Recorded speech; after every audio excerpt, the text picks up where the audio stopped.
when we start talking about how you see yourself. The student athlete, the way you see yourself may be a sharp contrast of how everyone else sees you. And they're speaking these things on you. So you're in a position where, like, maybe it'd be a professor, maybe it'd be someone from your old neighborhood that said that you would never go to college, or maybe it'd be your coach that's saying, hey, Dre, you listen, when you shoot, it's like you're shooting for the other team because you don't help us out at all. So now you get that negative feedback from them.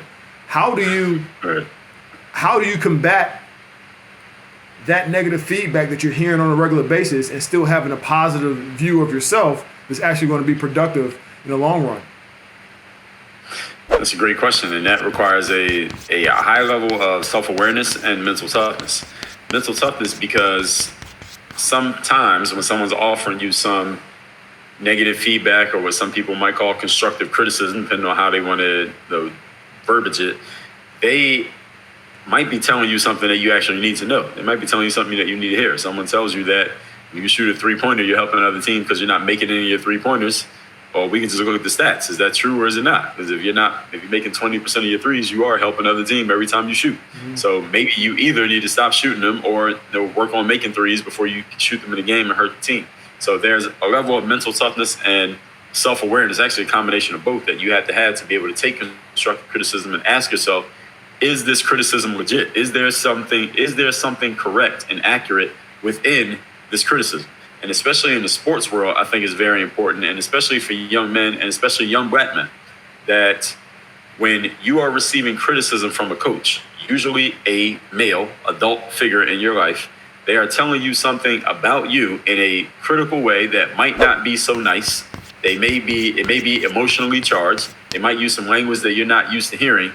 Do you have the self-awareness, first of all, to ask yourself if what they're saying is actually true?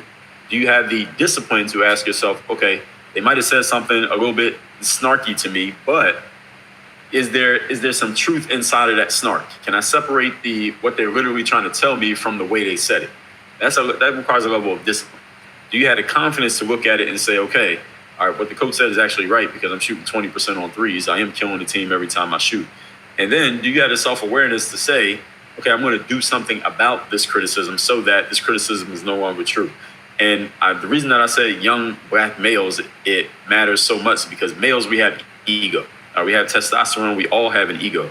And a lot of young black men, if you grow up without a proper adult figure in your life who's giving you a positive example of a man, then you go to college and you have a coach. This is the first time in your life you had a man talking to you like that, you might react in a negative way, in a way that ends up destroying your opportunity to make it in sports when you have plenty of talent.